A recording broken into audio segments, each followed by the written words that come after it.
दाणोळी तालुका शिरोळ येथील व वाड्या वस्ती व मळवा भाग परिसरातील नागरिकांना सूचना. भारतीय निवडणूक आयोगाच्या निर्देशानुसार मतदार यादी अद्ययावत करण्यासाठी विशेष मोहीम सुरू करण्यात आली आहे.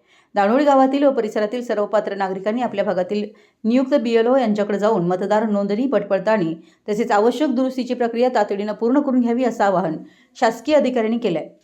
मतदारांनी स्वतःहून कुटुंबातील सर्व पात्र सदस्यांचे अर्ज भरून त्यासोबत रंगीत पासपोर्ट आकाराचा फोटो व आवश्यक त्या ठिकाणी स्वाक्षरी करून दिनांक 29 जुलैपर्यंत संबंधित BLOकडे जमा करावेत. ही प्रक्रिया वेळेत पूर्ण न केल्यास संबंधित व्यक्तीचे नाव मतदार यादीतून वगळले जाण्याची शक्यता असल्याने नागरिकांनी कोणताही हलगर्जीपणा करू नये. मतदानाचा हक्क हा प्रत्येक नागरिकाचा मूलभूत लोकशाही अधिकार आहे. आगामी निवडणुकांमध्ये मतदानाचा अधिकार अबाधित राहण्यासाठी ही प्रक्रिया अत्यंत महत्त्वाची आहे. त्यामुळे दाणोळीतील व परिसरातील ग्रामस्थांनी स्वतः ही प्रक्रिया पूर्ण करून आपला नातेवाईक, मित्रपरिवार आणि शेजाऱ्यांनीही याबाबत जागरूक करावं असं आवाहन करण्यात आलं आहे. आपलं सहकार्य, लोकशाहीची ताकद या भावनेतून प्रत्येक पात्र मतदारानं या मोहिमेत सक्रिय सहभाग नोंदवावा असं आवाहन ग्राम कामगार तलाठी, ग्रामविकास अधिकारी, कृषी अधिकारी व पोलीस पाटील प्रशांत नेसकर यांनी केलं आहे. मराठी एस न्यूजसाठी दाणोळीहून विजयराज जगदाळे.